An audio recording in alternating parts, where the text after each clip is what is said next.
তো আমরা এখন আরেকটা কোশ্চেন সলভ করার মাধ্যমে আরেকটা ফর্মুলা ডেভেলপ করব, যে ফর্মুলা আমরা ব্যবহার করে অ্যাডমিশন এবং এমসিকিউ এর সুযোগ নিব। তো আসো ফর্মুলাটা বিল্ড আপ করার জন্য আমি কোশ্চেনটা লিখি।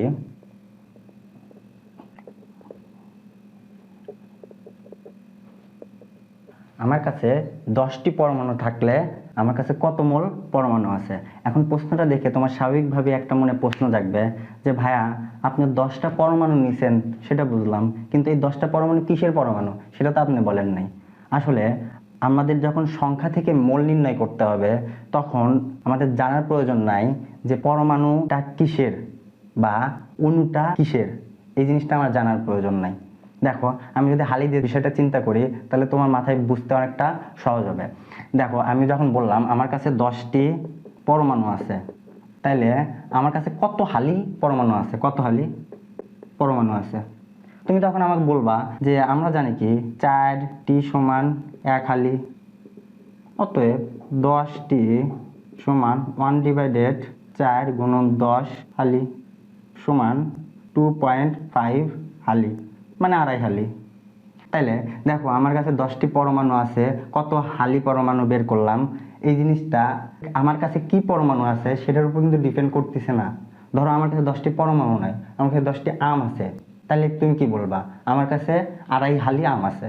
এবার আমি যখন বললাম আমার কাছে 10টি পেয়ারা আছে, তখন তুমি বলতেছো আমার কাছে 2.5 হালি পেয়ারা আছে।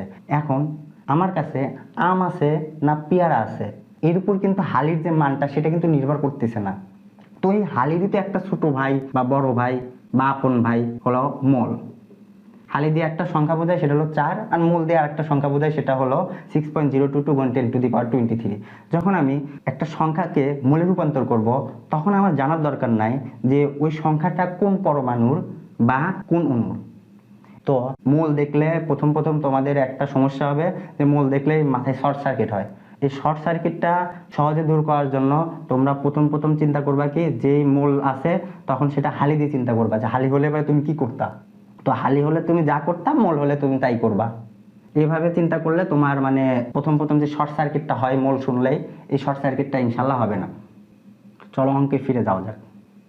তো অঙ্কে বলছে কি আমার কাছে 10টি পরমাণু থাকলে আমার কাছে কত মোল পরমাণু আছে। তাহলে 10টি পরমাণু থাকলে কত মোল পরমাণু আছে আমরা জানি কি 1 মোল সমান 6.022 গুণন 10⁻23t।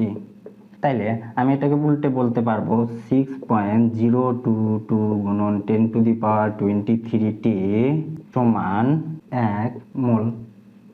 অতএব 10টি পরমাণু সমান 1/6.022 গুণন 10⁻23 গুণন 10 মোল। তাইলে হলো গিয়ে আমাদের 10/6.022 গুণন 10⁻23 মোল। তো এখান থেকে আমরা একটা ফর্মুলা বিল্ড আপ করবো, যে ফর্মুলা ব্যবহার করে আমরা এমসিকিউ এবং অ্যাডমিশনের সুযোগ নিব।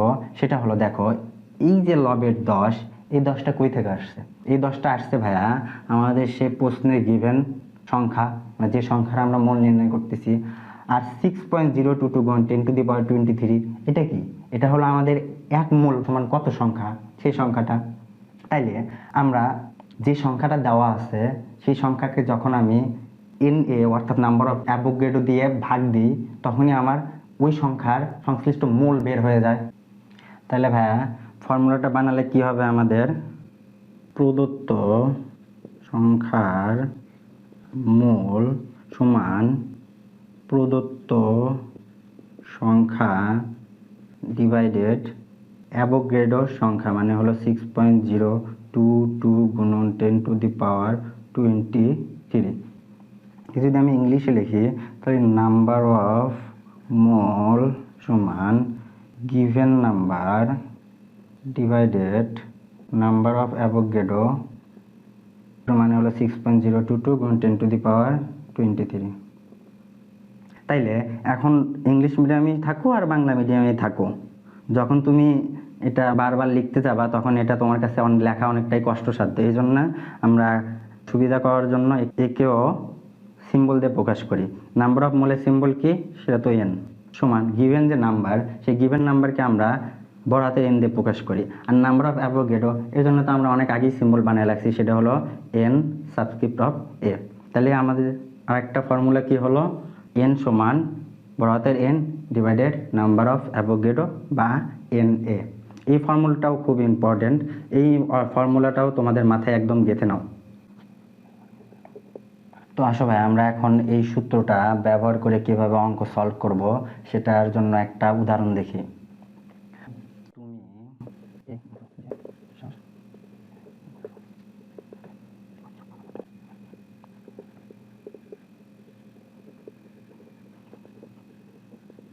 আমি ধরে নিচ্ছি যে তুমি এইমাত্র যে নিঃশ্বাসটা ত্যাগ করছো তাতে 3.011 10⁻23টি কার্বন ডাইঅক্সাইড অণু ছিল। তো তাহলে তুমি কত মোল কার্বন ডাইঅক্সাইড অণু ত্যাগ করছো? তো এখানে একটা সংখ্যা দেওয়া আছে, মোল নির্ণয় করতে বলছে। তাহলে কি আমাদের এই ফর্মুলার, তাহলে আমরা কি জানি, নাম্বার অফ মোল, এন মানে তো নাম্বার অফ মোল সমান গিভেন নাম্বার ডিভাইডেড এক মোলের নাম্বার, সেটা হলো 6.022 গুণন 10⁻23।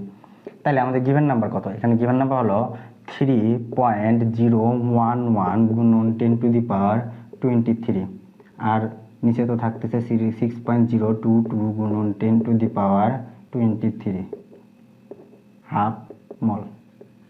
তাহলে তুমি কত মোল কার্বন ডাইঅক্সাইড অণু ত্যাগ করছো? হাফ মোল কার্বন ডাইঅক্সাইড অণু ত্যাগ করছো।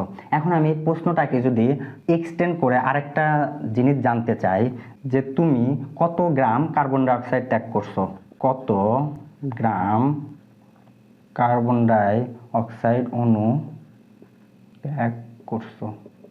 তাইলে এখানে আমার কি আছে, কত গ্রাম মানে ভর নির্ণয় করতে বলছে, এবং আমার জানা আছে কি মোল। তাহলে আমরা কোন সূত্রে যাব? আমরা যে প্রথমে যে গুরুত্বপূর্ণ সূত্রটা শিখছিলাম সেটা হলো এন সমান ডাব্লিউ বাই এম। এখানে এন হলো নাম্বার অফ মোল, যেটা আমার জানা আছে হাফ, ডাব্লিউ সেটা মানে ভর, সেটা হলো এখানে আমার নির্ণয় করা লাগবে, তো ডাব্লিউ, আর এম সেটা হলো কি আমার মোলার ভর।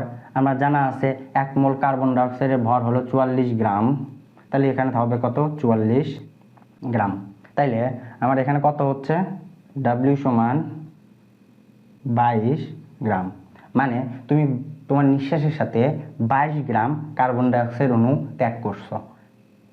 এখন ভাইয়া, আমার যদি প্রশ্নে এই জিনিসটা না থাকতো, তুমি কত মোল কার্বন ডাইঅক্সাইড অণু ত্যাগ করছো, এই জিনিসটা নাই, জাস্ট আছে তুমি কত গ্রাম কার্বন ডাইঅক্সাইড অণু ত্যাগ করছো। তাহলে তুমি এখন কি করতে পারো? এখন তুমি করতে পারো এভাবে নাম্বার অফ মোল বের করে সেই মোলটা আবার এখানে বসাইতে পারো। আবার তুমি কি করতে পারো, আমরা মোল বের করব না, আমরা কাজ করবো, যেহেতু এই এন এর মান মানে এন এর মান আমরা এই এন এ বসাচ্ছি, দুই এন তো একই, তাহলে কি আমরা সরাসরি আমরা দুইটা সূত্র এক জায়গায় করতে পারি। এন ডিভাইডেড এন এ সমান ডাব্লিউ ডিভাইডেড এম। আমরা এখানে এন এর মান বসাবো, যেটা প্রদত্ত প্রশ্নে দেওয়া আছে 3.011 গুণন 10⁻23, নিচে কত 6.022 গুণন 10⁻23, মানে নাম্বার অফ অ্যাভোগাড্রো। ডাব্লিউ কি, ডাব্লিউ আমার ভর, যে ভর নির্ণয় করতে হবে, মোলার ভর কি 44 গ্রাম। এখান থেকে আমরা সরাসরি ডাব্লিউ ক্যালকুলেশন করলেও পাবো 22 গ্রাম। তাইলে কি আমাদের অঙ্কের লেন্থ অনেক কমে গেল, জাস্ট আমার এইটুকুর মধ্যে আমার প্রশ্নটা সলভ হয়ে গেল। যখন আমার অণুর সংখ্যা দেওয়া আছে, অণুর ভর নির্ণয় করতে বলছে, তখন আমরা জাস্ট এইটুকু লিখলেই আমাদের অ্যান্সার কভার হয়ে যাচ্ছে। তো ভাইয়া, আমরা কিছুক্ষণ পরে বুয়েটের প্রশ্ন সলভ করতে যাব। এই বুয়েটের প্রশ্ন সলভ করার জন্য আমাদের আরও কিছু জানা লাগবে, যেটুকু জানলে আমাদের মূল সংক্রান্ত যে ইনফরমেশন আছে সব ইনফরমেশন আমাদের জানা হবে। সেইটুকু আমরা জাস্ট জেনে আমরা প্রশ্ন সলভিংয়ে যাব, তাইলে দেখবা যে তুমি সব কঠিন কঠিন প্রশ্ন সলভ করতে পারতেছো। তাইলে এখন আমাদের যে জিনিসটা চলে আসবে সেটা হলো আয়তন সংক্রান্ত। সেটা হলো কি, ধরো এসটিপি। এসটিপি মানে কি, standard temperature and pressure. Temperature, এসটিপিতে টেম্পারেচার কত ধরা হয় ভাইয়া, 0 ডিগ্রি সেলসিয়াস। প্রেশার কত ধরা হয়, প্রেশার ধরা হয় হলো আমাদের 1 atm, মানে হলো 1 বায়ুমণ্ডলীয় চাপ। এখন এই 1 বায়ুমণ্ডলীয় চাপ তুমি ফিল করতে পারতেছো না, কিন্তু আমরা যখন গ্যাসের গতিতত্ত্ব পড়বো তখন আমি যখন বায়ুমণ্ডলে চাপ পড়াবো তখন তুমি এই 1 ATM কে ফিল করতে পারবা। এই 1 ATM কিভাবে আমাদের আকার আকৃতি সব বজায় রাখে এবং কিভাবে কি হয় এগুলো তুমি বুঝতে পারবা। তো সেই পর্যন্ত অপেক্ষায় থাকো ইনশাল্লাহ। তো ভাই আমরা এখন একটা এক্সপেরিমেন্ট করব। এক্সপেরিমেন্ট করে দেখব যে কোনো পদার্থের 1 মোলার আয়তন কত হয়, সেই পদার্থটা যদি গ্যাস হয়। তো ধরো এক্সপেরিমেন্টের জন্য আমরা একটা সিলিন্ডার নিলাম।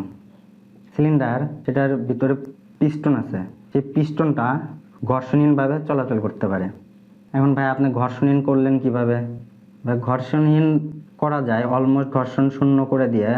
ঘর্ষণহীন আমরা ধরে নিই, সেটা তুমি পরে বুঝতে পারবা। তো সেই পর্যন্ত অপেক্ষায় থাকো। তো এখন ধরে নাও যে এটা ঘর্ষণহীন পিস্টন। এর ভিতর এক কাজ করতেছি আমি, এই পাশে একটা সরু নল আছে, সেই নল দিয়ে আমি গ্যাস ভিতরে ইনপুট দিতে পারি।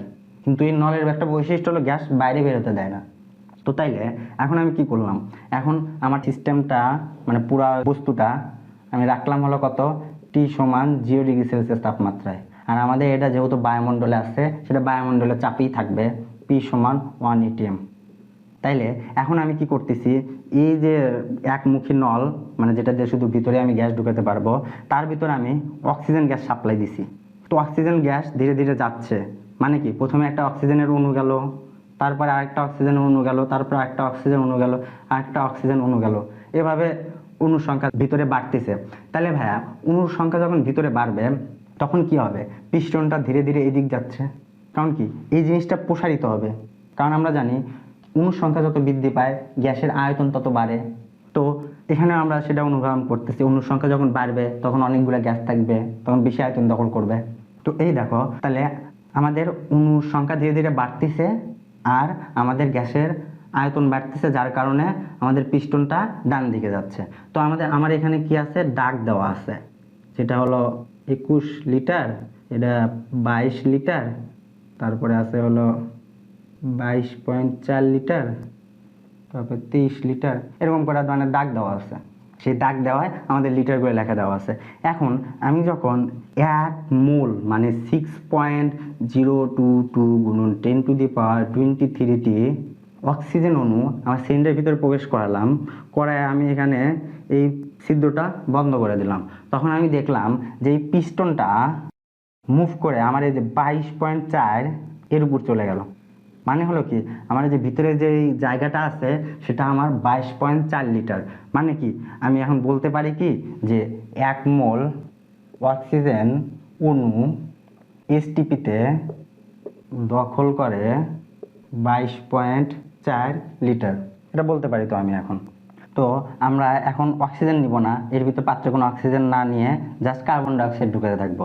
তো যখন আমি এই যে একমুখ ছিদ্র দিয়ে কার্বন ডাইঅক্সাইড ঢুকাচ্ছি তখন আমার আয়তন বাড়তেছে, যার কারণে পিস্টন আবার ডান দিকে যাচ্ছে। তো এই যখন এসটিপিতে এই টেম্পারেচার প্রেশার থাকবে তখন আমি যখন 6.022 গুণন 10⁻23টি কার্বন ডাইঅক্সাইড ভিতরে প্রবেশ করাবো, তখন আমাদের ভিতরের এই যে জায়গাটা, এই জায়গাটার আয়তন হবে হলো 22.4 লিটার। তাহলে কি আমি বলতে পারি কি 1 মোল কার্বন ডাইঅক্সাইড অণুর এসটিপিতে দখল করে 22.4 লিটার বলতে পারি। তো এইভাবেই দেখা যায় কি সব গ্যাসই আমাদের এসটিপিতে দখল করে হলো 22.4 লিটার। তো ভাইয়া তুমি এখন একটা কাজ করলা, এখান থেকে কার্বন ডাইঅক্সাইড সব বের করে দিলা, বের করে দিয়া এখানে তুমি পানি ঢুকাচ্ছ, H2O, সেটা আছে লিকুইডে। তো পানি ঢুকা তুমি এখন দেখতেছো যে কি ব্যাপার ভাইয়া, আপনি বলছিলেন 22.4 লিটার দখল করবে, কিন্তু পানি ঢুকে তো দেখি 4 লিটার হয় না, দেখতেছো যে খুব সামান্যই হচ্ছে।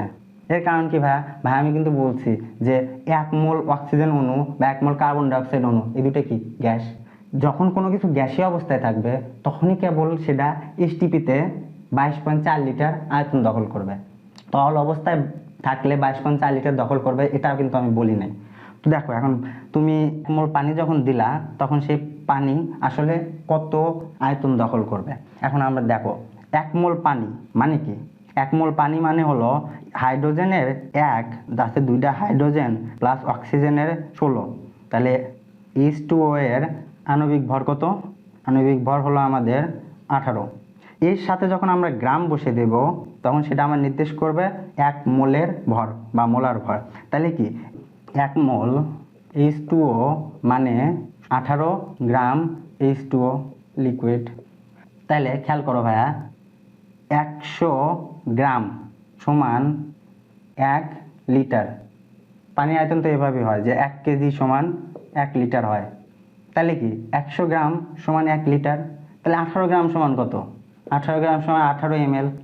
তাইলে এই পানি যখন তুমি ঢোকাবা তখন এই যে ভিতরে যে জায়গাটা দখল করবে সেটা হলো 18 ml। আর তুমি বলতেছো যে 22.4 লিটার দখল করবে, এটা সম্ভব না, কারণ সেটা হচ্ছে লিকুইড অবস্থায়। এখন এই পানিটাই তুমি যখন গ্যাস করে মানে ভ্যাপর করে দিবা তখন সেটা 22.4 লিটার দখল করবে। কারণ কি গ্যাসগুলো ছোটাছুটি করবে, যার কারণে গ্যাসগুলো বেশি জায়গা দখল করতে পারবে।